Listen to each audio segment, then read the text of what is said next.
Hello aspirant, स्वागत है आप सब लोगों का यूपीएससी विद पायल गुप्ता में। मैं आप लोगों की दोस्त पायल। देखिए, आज तक अभी तक हम लोगों ने स्पेक्ट्रम की सीरीज़ में क्या कर लिया था।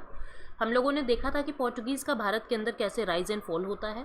फिर हम लोगों ने डच की बारे में समझा था, डच सेटलमेंट्स कहाँ कहाँ भारत में हुई थी उन चीज़ों को देखा था। एंग्लो डच की राइवलरी को समझा था। डच कैसे भारत में डिक्लाइन होता है डच का, उनको जाना था। और आज के सेशन में हम लोग इंग्लिश को स्टार्ट कर रहे हैं। लास्ट सेशन में मैंने इसका थोड़ा सा इंट्रोडक्शन आप लोगों को दिया था। मैंने क्या बताया था कि जो क्वीन एलिजाबेथ हैं उनका चार्टर मिलता है। सबसे पहले फ्रांसिस ड्रेक वोयेज करते हैं, यानी कि एक सी रूट पे 1580 में ईस्ट की तरफ आते हैं और स्पेनिश आर्माडा से लड़ते हैं। तो क्वीन एलिजाबेथ को भी ये हो जाता है कि हाँ, हम लोग इनसे लड़ाई कर सकते हैं और स्पेनिश वाले हमारा कुछ नहीं कर सकते, हम भी इतने पावरफुल हैं।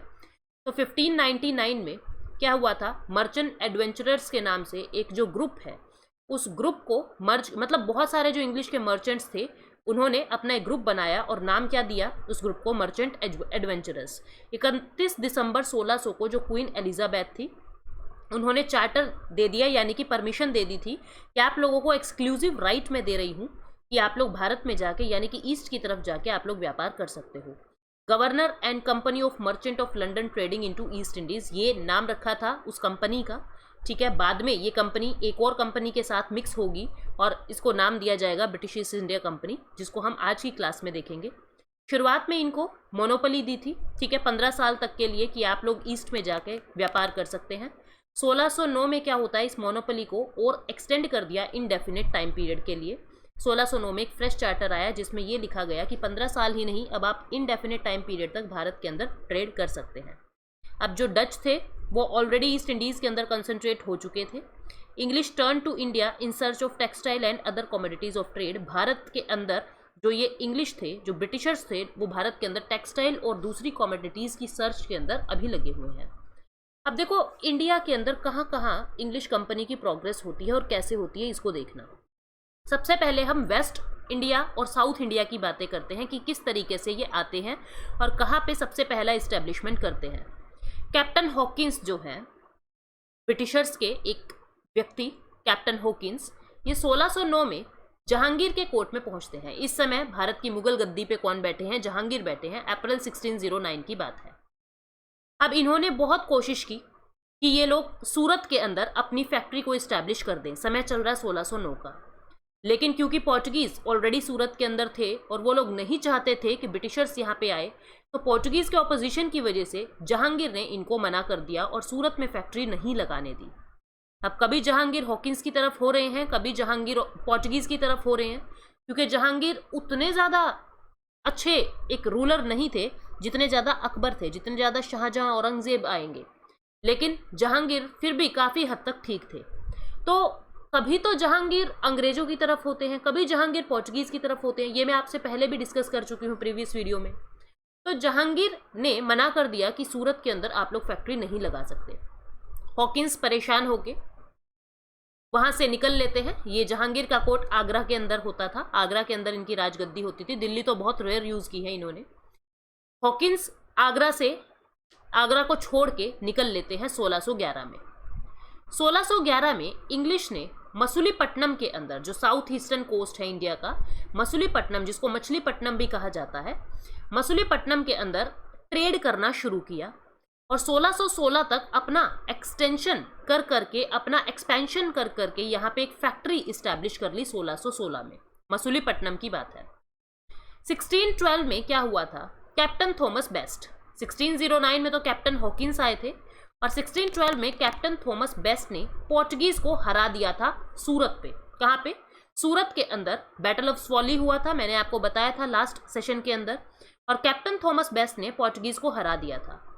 अब इधर जहांगीर देख रहे हैं, क्योंकि मैंने आपको क्या बताया था कि जो ये पोर्चुगीज़ है ये इतने ज़्यादा पावरफुल नेवी की तरह उभर के आ रहे हैं कि ये लोग मुगलों की बात भी नहीं मानते थे और मुगलों के शिप्स को भी रोकने लग गए थे, उनकी भी लूटपाट करने लग गए थे।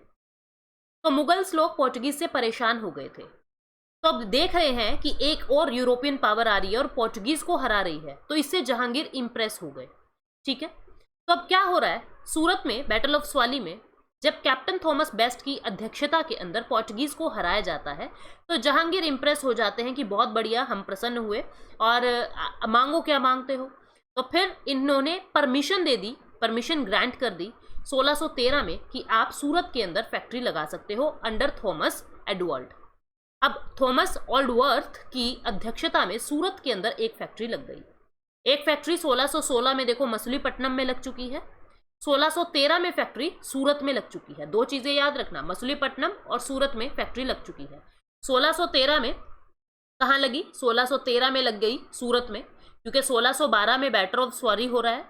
इस बैटल ऑफ स्वाली में जैसे ही पोर्चुगीज हारते हैं, जहांगीर इंप्रेस होकर ये परमिशन दे देता है कि आप लोग सूरत में फैक्ट्री के लिए मेरे पास आए थे, तब मैंने मना कर दिया था, लेकिन मैं आपको परमिशन देता हूँ।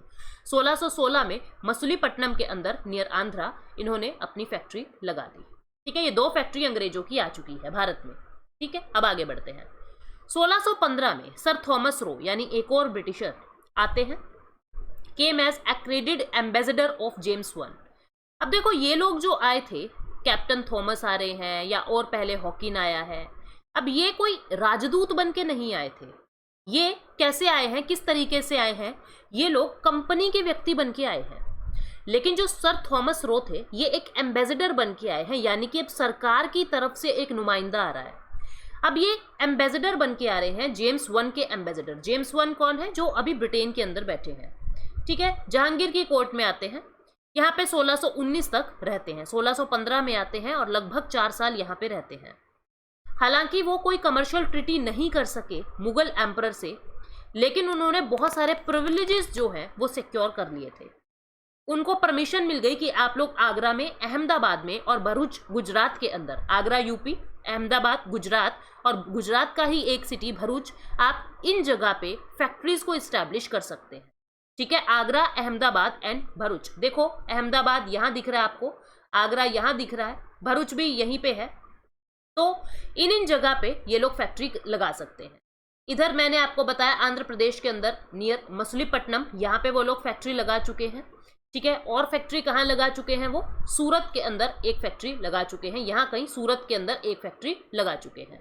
ठीक है, तो आप देखना सेटलमेंट इनका कहाँ कहाँ हो चुका है, इसको देखना आप लोग। देखो सूरत यहाँ पे, मतलब कि ये लोग यहाँ पे बैठ चुके हैं ब्रिटिशर्स सूरत के अंदर। ठीक है, सूरत में कब लगाई है? 1613 में। ठीक है, मछलीपट्टनम आंध्र प्रदेश नियर यहाँ पे कहीं इन्होंने एक और फैक्ट्री लगा दी। कहाँ पे? 1616 के अंदर एक फैक्ट्री यहाँ लगा दी है। ठीक है, फिर और कहाँ पे लगा दी है? एक लगा दी है आगरा के अंदर, एक लगा दी आगरा। ठीक है, एक फैक्ट्री की परमिशन यहाँ पे मिल गई है। एक फैक्ट्री की परमिशन यहीं पे गुजरात के अंदर ही, यहाँ पे अहमदाबाद में मिल गई है। अहमदाबाद में एक परमिशन यहाँ मिल गई है और एक परमिशन यहीं भरूच के अंदर मिल गई है। तो इतनी सारी जगह पे अब धीरे धीरे ये फैल चुके हैं। ठीक है, इन चीजों को याद रखना, इस मैप को हम अपडेट करते रहेंगे। अब देखो क्या हो रहा है, अब इंग्लिश की जो प्रोग्रेस थी वो भारत में बहुत ज्यादा स्मूथ नहीं रही, क्योंकि स्टार्टिंग में पोर्चुगीज इनसे लड़े, फिर डच इनसे लड़े, क्योंकि पोर्चुगीज बहुत पहले आ चुके थे, 1498 में ही भारत में आ चुके हैं, डच 1605 में भारत में आ चुके हैं। तो ये अपना दबदबा बना चुके थे जब तक ब्रिटिशर्स जो है वो भारत में पहुंचे। तो इन्होंने इनसे लड़ाई की, लेकिन धीरे धीरे सिचुएशन चेंज होने लगी और सिचुएशन ब्रिटिशर्स की फेवर में जाने लगी। अब देखो कैसे ये पोर्चुगीज के साथ संधि करेंगे, इसको देखना। अब इनके हाथ में बॉम्बे आएगा। बॉम्बे एक बड़ा शहर, एक बड़ी जगह इनके हाथ में आएगी। कैसे? जो किंग चार्ल्स सेकंड है, जो किंग चार्ल्स सेकंड है, इनको गिफ्ट मिला Bombay by the king of Portugal. Portugal के जो राजा हैं उनकी बेटी, यानी जिनका नाम है पोर्चुगीन प्रिंसेस कैथरीन, प्रिंसेस का नाम क्या है? कैथरीन, जो पोर्चुगल के राजा की पुत्री है, उनकी शादी कर दी जाती है ब्रिटेन के राजा किंग चार्ल्स सेकंड से, और दहेज में यानी डाउरी के अंदर ये बॉम्बे दे दिया जाता है ब्रिटिशर्स को। अब किसको दिया? ये किंग चार्ल्स सेकंड को दिया। किंग चार्ल्स सेकंड कहाँ बैठे हैं? ब्रिटेन में बैठे हैं। अब ईस्ट इंडिया कंपनी को ये जो बॉम्बे है वो लीज पे मिला 1668 के अंदर, कि आप हमें 10 पाउंड्स दे दीजिए, एनुअल पेमेंट 10 पाउंड्स की कर दीजिए और आप इसको यूज कर सकते हैं। यानी कि बॉम्बे अब ईस्ट इंडिया कंपनी के पास आ गया। अब एक और हम अपडेट कर देते हैं अपने मैप में, इनको बॉम्बे भी मिल गया। इनको बॉम्बे में मिल गया नियर महाराष्ट्र, अब इनको बॉम्बे भी इनके पास आ गया है। ठीक है, धीरे धीरे देखना ये पूरे इंडिया के ऊपर कब्जा कर लेंगे। अब इनको बॉम्बे भी मिल चुका है। बॉम्बे कब मिला है याद रखना गाइस, बॉम्बे मिला है 1668 में। बॉम्बे कब मिला है? 1668 में इनको बॉम्बे मिला है। तो ये कैसे मिला है? दहेज में मिला था किंग चार्ल्स II को, और ईस्ट इंडिया कंपनी को ये 10,000 पाउंड की एनुअल पेमेंट पे मिला है। बाद में बॉम्बे को हेडक्वार्टर बनाया गया। सूरत, शुरुआत में सूरत, क्योंकि इन्होंने फैक्ट्री बनाई थी सूरत के अंदर, और सूरत को इन्होंने अपना हेडक्वार्टर बना लिया था। इसको अपना हेडक्वार्टर बना लिया था इन 1613। लेकिन 1668 में जब बॉम्बे मिल गया था तो हेडक्वार्टर सूरत से शिफ्ट करके अब इन्होंने बॉम्बे बना लिया है। ठीक है, 1687 में। So there was tacit peace. अब इंग्लिश और पोर्चुगीज के बीच में तो पीस हो चुकी है, क्योंकि अब देखो भाई इनके जो मैरिटल रिलेशंस हैं वो स्टार्ट हो गए हैं, तो अब इनके बीच में तो पीस हो गई। अब बचते हैं डच के लोग। तो हम लोगों ने एंग्लो डच राइवरी में ये देखा था कि डच लोगों से भी इनकी संधि हो गई थी, कॉम्प्रोमाइज हो गया था। क्या कॉम्प्रोमाइज हो गया था? डच को कहा था आप इंडोनेशिया में चले जाओ, हम वहां ट्रेड में आपका इंटरफेयर नहीं करेंगे, और जो ब्रिटिशर्स हैं वो भारत में रह गए थे। तो इस तरीके से उस संधि के द्वारा भी, यानी उस कॉम्प्रोमाइज के बाद भी, अब डच भी इन ब्रिटिश लोगों को कुछ नहीं कह रहे हैं। यानी कि एंग्लो डच और एंग्लो पोर्चुगीज दोनों ही, जो राइवलरी थी इनकी दो बड़ी भारत के अंदर, दोनों ही बिल्कुल शांत हो गई। अब अंग्रेज अकेले भारत के अंदर रूल कर रहे हैं। अब देखो क्या होता है, इंग्लिश कंपनी की जो पोजीशन है वो और ज्यादा इंप्रूव होती है। किस वजह से? गोल्डन फरमान मिलता है इनको सुल्तान ऑफ गोलकुंडा इन 1632। 1632 में गोलकोंडा के सुल्तान से इनको एक गोल्डन फरमान मिलता है। क्या कहा कि आप एक साल में हमको 500 पगोड़ा की पेमेंट कीजिए। पगोड़ा एक यूनिट है, ठीक है, करेंसी की। 500 पगोड़ा की पेमेंट कीजिए और हम आपको फ्री ट्रेडिंग के प्रिविलेजेस गोलकोंडा के पोर्ट्स के अंदर देंगे। अब गोलकोंडा भी इनके यहाँ पे हो गया है। गोलकोंडा कहाँ है? हैदराबाद रीजन के अंदर, यहाँ पे आप देख पा रहे हैं। ठीक है, तो मतलब यहाँ पे कहीं हैदराबाद रीजन के अंदर अब यहाँ पे भी इनकी स्टैब्लिशमेंट हो चुकी है। गोलकोंडा के जो पोर्ट्स हैं यहाँ पे भी 1632 में अब इनके पांव जो हैं वो पड़ने लगे हैं। A member of Machilipatnam council, Machilipatnam council के एक मेंबर जिनका नाम है ब्रिटिश मर्चेंट फ्रांसिस डे। नाम क्या है? British Francis day in 1639 received from the ruler of Chandragiri permission to build a fortified factory at Madras। अब देखो क्या होता है, जो मछलीपट्टनम एक पूरी काउंसिल बन गई थी, फैक्ट्री बना रहे हैं ये, अब इनको फोर्टिफिकेशन के जो अधिकार हैं वो मिलने लगे हैं। फोर्टिफिकेशन क्या होता है? किलाबंदी करना, कि इस तरीके से ऊंची ऊंची दीवार खींच देना किसी एक सेटलमेंट के चारों तरफ, और इसके अंदर सिर्फ उन्हीं के ही लोग रह रहे हैं, यानी सब ब्रिटिशर्स लोग ही इसके अंदर रह रहे हैं। ये एक तरीके से वेयर हाउस बना दिया जाता है और इन दीवारों को बहुत ऊंचा ऊंचा खींच दिया जाता है ताकि प्रोटेक्शन जो है वो पूरी तरीके से इस्टेब्लिश हो सके। इस चीज को कहते हैं फोर्टिफिकेशन। क्या कहा जाता है? फोर्टिफिकेशन। तो अब क्या हो रहा है, मछलीपट्टनम काउंसिल के जो एक मेंबर हैं ब्रिटिश मर्चेंट जो हैं फ्रांसिस डे, इनको 1639 में चंद्रगिरी उड़ीसा, ठीक है, चंद्रगिरी के रूलर से ये परमिशन मिल जाती है कि आप मद्रास के अंदर एक फोर्टिफाइड फैक्ट्री को इस्टेब्लिश कर सकते हैं। और मद्रास के अंदर यही fortified factory Fort Saint George के नाम से फेमस होती है। और इन्होंने क्या किया, मछलीपट्टनम जो एक छोटा एरिया था वहां से अपने हेडक्वार्टर को बदल दिया और मद्रास के अंदर अपने हेडक्वार्टर को इस्टेब्लिश कर लिया। तो अब ये मद्रास के अंदर भी आ चुके हैं। ठीक है, अब ये मद्रास के अंदर भी आ चुके हैं क्योंकि अब इनको मद्रास के राइट्स भी मिल गए हैं। ठीक है, यहाँ पे इन्होंने फोर्टिफिकेशन कर दिया है फैक्ट्री का। ये बात कब की है? 1639 की है, 1639 की है। तो अगर आपसे पूछ लिया जाए कि वेस्टर्न इंडिया के अंदर ब्रिटिशर्स की सबसे पहली फैक्ट्री कहाँ लगी, तो 1613 सूरत के अंदर लगी, वेस्टर्न भारत में। ईस्टर्न इंडिया के अंदर भारत की सबसे पहली फैक्ट्री कहाँ लगी है, तो आप बताओगे कि मछलीपट्टनम के अंदर लगी है। साउथ ईस्ट पड़ेगा ये एरिया, मछलीपट्टनम के अंदर 1616 के अंदर ये फैक्ट्री लगी है। ऊपर की तरफ अगर बात करें तो आगरा के अंदर इनको अधिकार मिले थे, अभी फैक्ट्री लगाई नहीं है। मद्रास का फोर्टिफिकेशन हो रहा है, मद्रास के अंदर फोर्टिफाइड फैक्ट्री 1639 में इन्होंने इस्टेब्लिश कर दी है। ठीक है, अब आगे बढ़ते हैं। इंग्लिश लोगों ने उड़ीसा के अंदर भी अपना दबदबा बनाना शुरू किया। बालासोर उड़ीसा के अंदर और हरिहरपुर महानदी डेल्टा जो है वहां पे 1633 के अंदर अपनी कुछ फैक्ट्रीज इस्टेब्लिश कर ली। ठीक है, तो महानदी डेल्टा यानी कि अब ये साउथ के अंदर फैलते जा रहे हैं, उड़ीसा के अंदर ये फैलते जा रहे हैं। ठीक है, यहाँ पे कहीं उड़ीसा के अंदर ये लोग फैल गए हैं, उड़ीसा के अंदर बालासोर डिस्ट्रिक्ट के अंदर और आपका जो हरिपुर एरिया है, हरिहरपुर महानदी डेल्टा के अंदर, वहाँ पे भी अब इनकी फैक्ट्रीज जो हैं वो बनने लगी है। धीरे धीरे आप देख रहे हो किस तरीके से अहमदाबाद, भरूच, सूरत, बॉम्बे, ओडिशा, गोलकुंडा, ठीक है, मसूलीपट्टनम, मद्रास, ये सब जगह कैसे, आगरा, इन सब जगह कैसे जो ब्रिटिशर्स लोग हैं वो धीरे धीरे फैलते हैं। और गलती किसकी दिख रही है? गलती हमारे राजाओं की है। क्यों इनको फरमान दे रहे हैं, इनको परमिशन दिए जा रहे हैं, इनको गोल्डन फरमान मिल रहा है कभी किसी से कि आप यहाँ फैक्ट्री लगा लो, आप वहाँ फैक्ट्री लगा लो, और कोई भी इनकी मंशा देख ही नहीं पा रहा है, इनकी इंटेंशन देख ही नहीं पा रहा है कि ये हमारे लिए कितने हार्मफुल हो सकते हैं। अब ये तो हमने बात की कि किस तरीके से जो ब्रिटिशर्स हैं वो वेस्ट में और हमारे साउथ के अंदर फैलेंगे।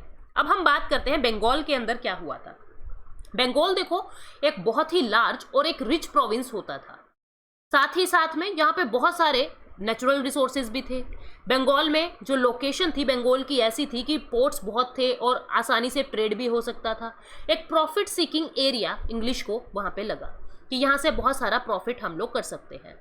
और बंगाल जो है ऑलरेडी मतलब मुगलों का एक इम्पॉर्टेंट प्रोविंस माना जाता था, मुगल एम्पायर का एक इम्पॉर्टेंट क्षेत्र था बंगाल। शाह शुजा कौन थे? ये शाहजहां और मुमताज महल के बेटे थे। शाहजहां और मुमताज महल के बेटे हैं शाह शुजा। इनको वहां का सूबेदार बनाया हुआ है, बंगाल का गवर्नर बनाया गया है, या मैं कह दूं बंगाल का सूबेदार बनाया गया है 1651 में। इन्होंने क्या कहा ब्रिटिशर्स को कि आप बंगाल के अंदर ट्रेड कर सकते हो, आपके ऊपर कोई टैक्स भी नहीं लगेगा, लेकिन आप हमको हर वर्ष 3000 रुपए की पेमेंट करते रहना। हर वर्ष 3000 की पेमेंट के बदले आपसे कोई टैक्स नहीं लिया जाएगा। तो फैक्ट्री बनानी शुरू कर दी हुगली के अंदर बंगाल में 1651 में। और भी बहुत सारे प्लेसेस पे जैसे कासिम बाजार, पटना, राजमहल, ये पटना यूपी वाला नहीं है, ये आपका बंगाल की जगह, बंगाल के अंदर भी एक जगह है पटना, ये वही पटना है। कासिम बाजार, पटना, राजमहल, इन जगह पे भी फैक्ट्री बनानी शुरू कर दी। अब हालांकि इनको फरमान मिल गया था कि आप यहाँ पे 3000 की पेमेंट के बाद आपके ऊपर कोई टैक्स नहीं लगेगा, लेकिन कंपनी का बिजनेस बढ़ता जा रहा था। लेकिन कंपनी के बिजनेस के अंदर कुछ रुकावटें आई। किस वजह से? जब बंगाल के अंदर जो रेवेन्यू ऑफिसर होते थे, जो कस्टम ऑफिसर होते थे, बंगाल के मुगल एम्पायर के जो कस्टम ऑफिसर थे, लोकल चेक पोस्ट पे उनसे टोल लेते थे। हालांकि मुगल दरबार से उनको फरमान मिल गया है, शाह शुजा से उनको फरमान मिल गया है कि 3000 की पेमेंट के बाद आपको कोई ड्यूटी नहीं देनी है, लेकिन फिर भी कस्टम ऑफिसर्स उनके शिप के ऊपर टोल टैक्स लगाते थे। अब इसकी वजह से कंपनी क्या चाह रही है? कंपनी ने भविष्य में अपनी पॉलिसी चेंज कर दी और अपनी हुगली की सेटलमेंट को फोर्टिफाई करना शुरू कर दिया, ताकि जब कभी भी, क्योंकि इनको समझ आ गया था कि हमको लड़ाई करनी पड़ सकती है।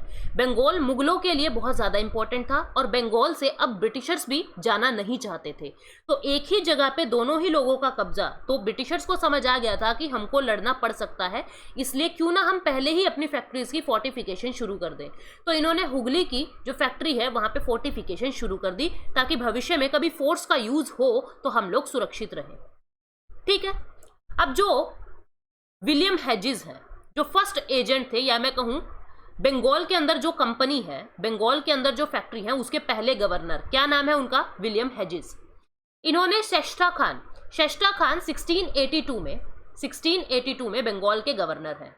पहले शाह शुजा थे 1651 में, 1682 में शेष्टा खान बंगाल के गवर्नर हैं। इनसे शिकायत की कि आपके जो लोकल लोग हैं, लोकल चेक पोस्ट पे हम लोगों से टोल कलेक्शन लेते हैं। अगस्त 1682 की ये बात है, लेकिन कुछ भी इनकी शिकायत के ऊपर कोई भी एक्शन नहीं लिया गया। अब इंग्लिश को गुस्सा आ रहा है कि हमारा सारा प्रॉफिट तो इन लोगों को टैक्स देने में निकल जाता है, ये हमारे शिप को रोक लेते हैं और उससे बेवजह इतना सारा पैसा वसूलते हैं। तो इंग्लिश और मुगल्स के बीच में अब हॉस्टिलिटीज स्टार्ट हो गई। इंग्लिश हॉस्टाइल हो गए मुगल की तरफ। 4 साल बाद Hooghly was sacked by the imperial Mughal in October 1686 में।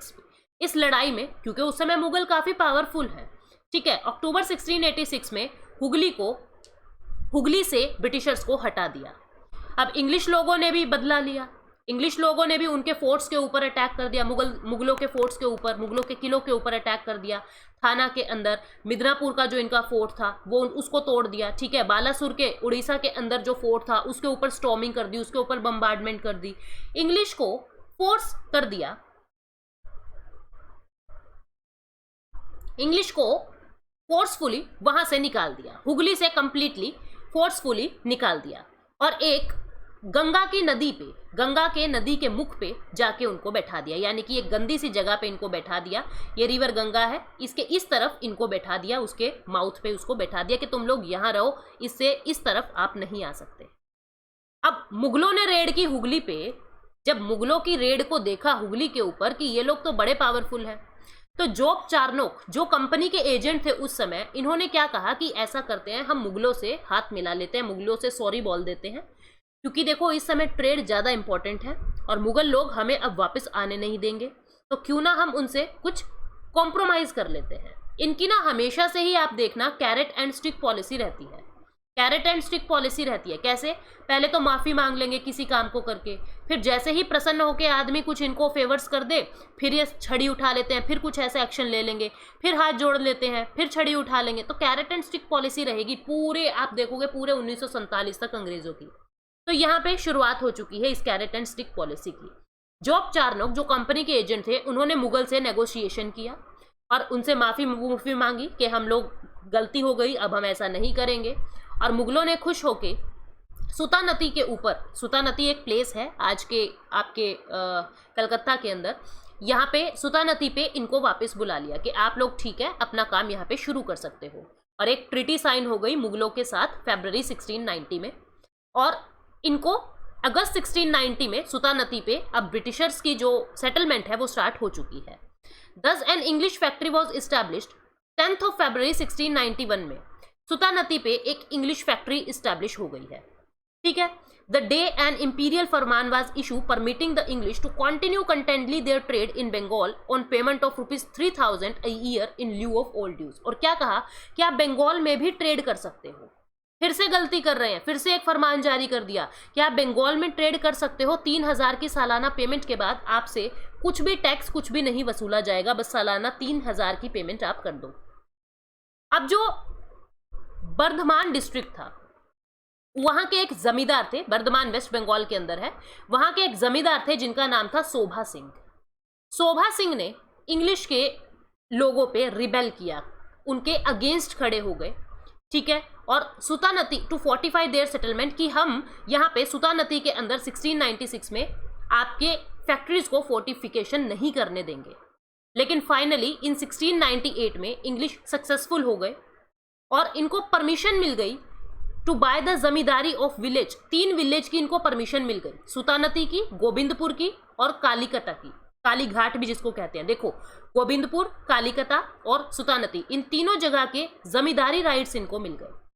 जमींदारी राइट्स इन लोगों को मिल गए, मतलब एज अ जमींदार ये वहां पे काम करेंगे, वहां के लोगों से रेवेन्यू वसूलेंगे। इन तीनों ही क्षेत्रों को मिला के बाद में कोलकाता सिटी का इस्टेब्लिशमेंट किया जाता है। आप ये देख रहे हो, ये हुगली रिवर है। ठीक है, ये हुगली रिवर है, बाद में गंगा में मिलती है तो गंगा रिवर नाम दे दिया इसको। तो इस 3 क्षेत्रों के जमींदारी राइट्स इनको मिल गए हैं। इन तीनों क्षेत्रों को ये बाद में कलकत्ता की तरह बसाएंगे। The fortified settlement was named Fort William. अब जो फोर्टिफिकेशन इन्होंने इस बंगाल के अंदर की है उसको नाम क्या दिया है? Fort William. मद्रास के अंदर जो फोर्टिफिकेशन की थी उसको नाम क्या दिया था? Fort Saint George, Fort Saint George. ठीक है। और बंगाल के अंदर जो फोर्टिफिकेशन की है कलकत्ता के अंदर, उसको क्या नाम दिया है? Fort William. 1700 के अंदर ये फोर्टिफिकेशन किया है। और इसके जो पहले प्रेसिडेंट रहे हैं कलकत्ता के अंदर, जो पहले प्रेसिडेंट रहे हैं फोर्ट विलियम के, उनका नाम क्या था? Sir Charles Eyre. इसको याद रखना, जो फर्स्ट प्रेसिडेंट की तरह रहे फोर्ट विलियम के अंदर। ठीक है, क्या नाम है? Sir Charles Eyre. अब देखो, इनको एक और फरमान मिलता है, बहुत ही फेमस फरमान, जिसकी वजह से ब्रिटिशर्स के दिन ही बदल जाते हैं। 1715 में इंग्लिश का एक मिशन, जिसके लीडर थे Sir John Surman, Mughal emperor के कोर्ट में जाते हैं, फरुख सियार के कोर्ट में जाते हैं और उनसे 3 फेमस फरमान ले लेते हैं। Giving the company many valuable privileges in Bengal, Gujarat और हैदराबाद। बंगाल, गुजरात और हैदराबाद के अंदर बहुत सारे वैल्यूएबल प्रिविलेजेस, बहुत सारे विशेष अधिकार इनको इस फरमान से मिल जाते हैं। अब आप लोगों के दिमाग में ये प्रश्न उठेगा कि फरुख सियार इनकी मदद क्यों कर रहा है? देखो, फरुख सियार एक तो खुद बहुत ज़्यादा वीक था।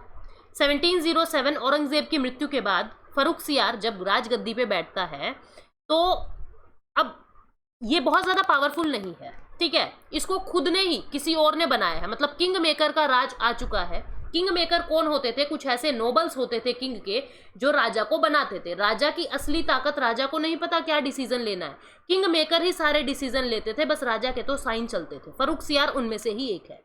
फर्रुखसियार बीमार पड़ जाता है और इन इंग्लिश लोगों को जब पता लगता है कि फर्रुखसियार मुगल दरबार के अंदर जो राजा है वो बीमार पड़ चुका है, तो ये लोग अपने यहाँ से डॉक्टर को भेजते हैं और फर्रुखसियार को ठीक कर देते हैं। फर्रुखसियार ठीक होने के बाद खुश होकर उनको 3 फेमस फरमान देते हैं। बंगाल, गुजरात और हैदराबाद के अंदर ट्रेड के कुछ स्पेशल राइट्स दे देते हैं। इसको कंपनी का मैग्ना कार्टा, यानी कंपनी के लिए कुछ बहुत ही फेमस प्रिविलेजेस कंपनी को मिल जाते हैं। इस फरमान के अंदर क्या क्या था, बिल्कुल ध्यान से समझना। In Bengal, the company import and export were exempted from additional custom duties, excepting the annual payment of 3,000 rupee as settled earlier. जैसा कि पहले सेट हुआ था कि 3,000 रुपए सालाना की एनुअल पेमेंट के अलावा कंपनी के इंपोर्ट और एक्सपोर्ट पे कोई भी एडिशनल कस्टम ड्यूटी बंगाल में अब नहीं लगेगी। ठीक है, कंपनी को परमिशन दे दी कि आप लोग दस्तक को इशू कर सकते हो। दस्तक देखो क्या होता है, granting to trade right, grant to trade right, grant दे दिए ट्रेडिंग के, ग्रांट टू ट्रेड, इसको ऐसे समझना, ग्रांट टू ट्रेड। अब पहले ये जो पावर थी कि किसी को ट्रेड के अधिकार देना, वो सिर्फ मुगल दरबार के अंदर से आती थी। मुगल दरबार के अंदर, मुगल कोर्ट के अंदर ये परमिशन थी कि वो किसी को ट्रेडिंग राइट दे सकते हैं। और इस ट्रेडिंग राइट का जो पास बनता था, उस पास को नाम दिया जाता था दस्तक। दस्तक। अब फर्रुखसियार के रॉयल फरमान के बाद ये जो दस्तक इशू करने की जो पावर थी वो ब्रिटिश लोगों को भी दे दी। अब वहां पे जैसे इन्होंने अपना इसको प्रोफेशन भी बना लिया ब्रिटिश लोगों ने, कि ब्रिटिश लोग भी किसी दूसरे लोगों को ट्रेड करने के अधिकार देने के लिए पासेस बना सकते थे। तो अब मुगल लोग तो इसको मान लो X रुपए में बना रहे थे, ब्रिटिशर्स लोग उससे भी सस्ते रुपए लेके इस दस्तक को बनाने लग गए, क्योंकि उनको क्या, उनका तो कुछ लागत लगी नहीं रही है, बर्बाद हो रहा है तो भारत हो रहा है, वो दस्तक बना बना के लोगों से अपना पैसा वसूल रहे हैं। ठीक है, कि जब कभी भी किसी पोर्ट से ट्रांसपोर्टेशन होना है गुड्स का, यानी ट्रेड करना है, तो उसके लिए जो पास जारी करने का अधिकार था वो कंपनी को भी दे दिया। जो अधिकार पहले केवल मुगल दरबार के अंदर था वो कंपनी के पास भी अधिकार आ चुका है। कंपनी को और परमिशन दे दी कि आप कलकत्ता के अंदर और बहुत सारी लैंड पे भी रेंट देके काम कर सकते हो। हैदराबाद के अंदर क्या इनको प्रिविलेजेस दिए, company retained its existing privilege of freedom from duties in trade and had to pay prevailing rent only for Madras. अब क्या कहा, देखो 3 फेमस क्षेत्र अंग्रेजों के थे। एक तो थे बॉम्बे जो कंप्लीटली इनके अंडर आ चुका, पोर्चुगीज ने इनको गिफ्ट कर दिया। ठीक है, दूसरा था बंगाल, बंगाल के अंदर फर्रुखसियार के रॉयल फरमान के बाद अब इनको खर्चा नहीं देना है। अब बचा है मद्रास। ठीक है, हैदराबाद के अंदर भी इनको राइट्स मिल गए हैं कि आप लोग बिल्कुल फ्री ऑफ कॉस्ट ट्रेड कर सकते हो। ठीक है, अब सिर्फ इनको रेंट देना है तो सिर्फ मद्रास के लिए देना है। अभी मद्रास के लिए इनको विदाउट रेंट कोई छूट नहीं मिली है। सूरत के अंदर एक 10,000 रुपए की पेमेंट इनको देनी थी सालाना। ईस्ट इंडिया कंपनी को बाकी सभी ड्यूटी से छोड़ दिया कि आपके ऊपर और कोई ड्यूटी नहीं लगेगी, बस आप ये 10,000 रुपए हमें दे दो। It was decreed that the coin of the company, और सबसे बड़ी भूल भारत की, इनको मिंटिंग की ताकत दे दी। इनको मिंटिंग की ताकत दे दी कि आप अपने कॉइन्स बना सकते हो, आप अपनी करेंसी बना सकते हो। बॉम्बे के अंदर इन्होंने अपनी मिंटिंग की फैक्ट्री लगा दी, अब अपनी कॉइन, अपनी करेंसी छाप रहे हैं ये। ठीक है, पूरे मुगल एम्पायर के अंदर अब ब्रिटिशर्स की करेंसी चलने लगी है। अब देखो इनको आरबीआई की ताकत भी दे रहे हैं धीरे धीरे। तो अपने पैर पे कुल्हाड़ी खुद मारी है फर्रुखसियार के फरमान ने। अंग्रेज आगे क्यों बढ़े, क्योंकि भारत के लोग इनकी इंटेंशन नहीं समझ सके। अब आगे देखो, apparently the English East India Company manage to earn a number of trading concession in Bengal from the Mughal authority by means of flattery and diplomacy. 2 तरीके का यूज किया, एक तो खुशामद का, जी हुजूर करके इन्होंने उनसे राइट्स ले लिए, ट्रेडिंग राइट्स ले लिए, ट्रेडिंग कंसेशन ले लिए, और दूसरा अपनी डिप्लोमेसी का यूज करके, दिमाग भी था इनके पास और चापलूसी भी थी, दोनों ही चीज थी। मुगल अथॉरिटी से इन्होंने बहुत सारे ट्रेडिंग कंसेशन ले लिए। लेकिन अब जब फ्रेंच आएंगे 1668 में, जब फ्रेंच से इनका पाला पड़ेगा, तो एक बड़े कॉम्पिटिटर के रूप में वो इंग्लिश लोगों से भिड़ेंगे। ठीक है, और आगे क्या होगा वो हम कार्नेटिक वॉर में पढ़ेंगे कि फ्रेंच और इंग्लिश की लड़ाई कैसे होती है। अब देखो, मर्जिंग ऑफ 2 इंग्लिश कंपनीज। अब क्या होता है, इंग्लिश का रिवॉल्यूशन 1688 में क्या हो रहा है, यूरोप के अंदर एक और कंपनी है, उस कंपनी का व्यक्ति the Whig with their enhanced influence opposed the monopoly of East India Company. अब क्या हो रहा है, ब्रिटेन के अंदर अब इस चीज का ऑपोजिशन होने लगा, इस चीज का विरोध होने लगा कि आपने, क्वीन एलिजाबेथ के सामने आवाज उठ रही है कि आपने केवल ईस्ट इंडिया कंपनी को ये मोनोपोली का अधिकार कैसे दे दिया, बाकी कंपनी भी ईस्ट के अंदर जाके व्यापार करना चाहेंगी। तो अब क्या होता है, सर विलियम नॉरिस की अध्यक्षता में औरंगजेब के कोर्ट में एक और व्यक्ति पहुंचते हैं जिनका नाम है सर विलियम नॉरिस। औरंगजेब उस समय थे अपनी राजगद्दी पे, 1701 से लेके 1702 का ये समय है, ट्रेडिंग प्रिविलेजेस को लेने के लिए। अब औरंगजेब बहुत कट्टर थे, तो विलियम नॉरिस को ये अधिकार नहीं मिलते हैं, मतलब जो उनकी जो फैक्ट्री है, उनकी जो कंपनी है, वो फेलियर की तरह प्रूव होती है। लेकिन ब्रिटिश की पार्लियामेंट ने, ब्रिटेन की पार्लियामेंट ने क्या किया, सर विलियम नॉरिस को, सर विलियम नॉरिस की कंपनी को, और जो कंपनी पहले आई थी जिसको क्वीन एलिजाबेथ ने एक्सक्लूसिव राइट दिए थे, जो अभी तक इतनी सारी फैक्ट्री भारत में बना चुकी है, उसको और इस कंपनी को, जो सर विलियम नॉरिस की कंपनी थी, इन दोनों को मर्ज कर दिया। 1708 में इन दोनों कंपनी को मर्ज कर दिया और एक नया टाइटल दिया कंपनी को, United Company of Merchant of England Trade to the East Indies. यही कंपनी आगे ईस्ट इंडिया कंपनी के नाम से जानी जाएगी, ब्रिटिश ईस्ट इंडिया कंपनी के नाम से जानी जाती है। This was the East India Company from 1708 to 1873, जो भारत के अंदर पॉलिटिकल पावर की तरह उभर के आएगी, भारत के पॉलिटिकल चीजों के अंदर भी अपना इंटरफेयर करेगी। अब देखो, ये आपकी स्पेक्ट्रम के अंदर एक पूरा क्रक्स दे रखा है कि इंग्लिश ईस्ट इंडिया कंपनी किस तरीके से उभरती है। 1600 में ईस्ट इंडिया कंपनी को इस्टेब्लिश किया गया ब्रिटेन के अंदर। 1609 में विलियम हॉकिंस जहांगीर के दरबार में पहुंचते हैं, लेकिन उनको सूरत में अभी राइट नहीं दिया। 1611 में जो कैप्टन मिडल्टन थे, उन्होंने मुगल गवर्नर से सूरत के ट्रेड के थोड़े थोड़े राइट जो है वो परमिशन लेने की कोशिश की, लेकिन अभी नहीं मिली। 1612 में क्या होता है, पोर्चुगीज से लड़ाई के बाद जहांगीर खुश होते हैं और 1613 में सूरत के अंदर फैक्ट्री लगाने के लिए, इनको परमानेंट फैक्ट्री लगाने के लिए परमिशन मिल जाती है।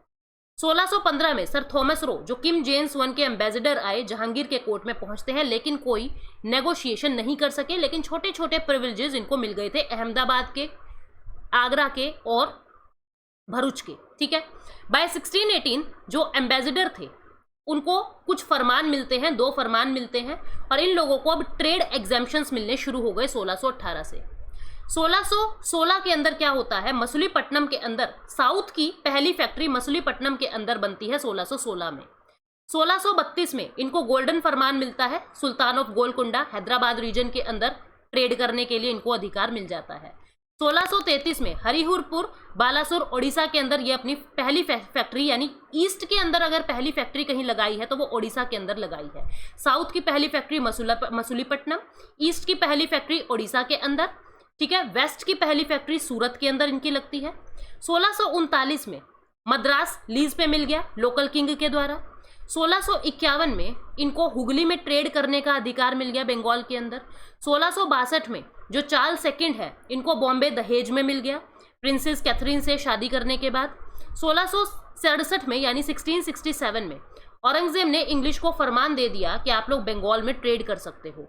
1691 में कंपनी को एक इंपीरियल ऑर्डर मिलता है कि आप लोग बंगाल में ट्रेड कर सकते हो, क्योंकि एक बार तो इनको हटा दिया था वहां से, लेकिन फिर से 1691 में इनको वापस बुला लिया गया कि 3000 की पेमेंट के बाद आप लोग ट्रेड कर सकते हो बंगाल में।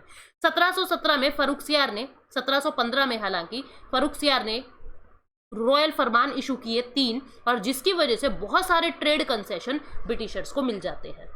तो अभी तक ये बातें हम लोगों ने पढ़ी कि किस तरीके से जो ब्रिटिशर्स हैं वो भारत के अंदर फैल जाते हैं। मैं आपको फिर दोहरा दूं कि भारत के अंदर कहाँ कहाँ वो लोग आ चुके हैं। यहाँ भरूच के अंदर आ चुके हैं, अहमदाबाद के अंदर आ चुके हैं, सूरत के अंदर आ चुके हैं, बॉम्बे के अंदर आ चुके हैं, आगरा के अंदर आ चुके हैं, ठीक है, इधर मसूलीपट्टनम के अंदर आ चुके हैं, मद्रास के अंदर आ चुके हैं, यहाँ बंगाल के अंदर मैं कहूँ कि वो लोग आ चुके हैं, ठीक है, बंगाल के अंदर आ चुके हैं लगभग, इधर इस तरफ भी फैल रहे हैं अब ये। अच्छा, और कहाँ पे आ चुके हैं ये लोग, ओडिशा के अंदर आ चुके हैं, ठीक है, बालासोर डिस्ट्रिक्ट के अंदर अब अपनी इस्टेब्लिशमेंट करने लगे हैं। कालीघाट, गोविंदपुर, इन जगह के इनको जमींदारी राइट्स भी मिल गए हैं फर्रुखसियार के रॉयल फरमान से, ठीक है। मद्रास के अंदर आ चुके हैं, तो धीरे धीरे अब ये धीरे धीरे बढ़ रहे हैं। बॉम्बे के अंदर इन्होंने अपनी मिंटिंग भी लगा दी, कॉइन बना रहे हैं, खुद की करेंसी बना रहे हैं, खुद इनको बंगाल के अंदर दस्तक जारी करने का इन लोगों को मतलब पास जारी करने का इन लोगों को पावर मिल गई है। तो धीरे धीरे ये लोग पावरफुल होते जाएंगे। कहाँ कहाँ भारत में फैल चुके हैं ये चीज़ें हम लोगों ने अभी तक देखी। इसी के अंदर ही गोलकुंडा के अंदर भी आ चुके हैं ये, ठीक है। यहीं पे हैदराबाद के रीजन के अंदर ही गोलकुंडा के अंदर भी ये लोग आ चुके हैं। तो अभी तक हम लोगों ने ये चीज़ें देखी। अब आगे देखेंगे कि फ्रेंच आएंगे तो इन लोगों के साथ कैसे राइवलरी प्रोड्यूस होगी। Thank you so much guys, take care, bye bye.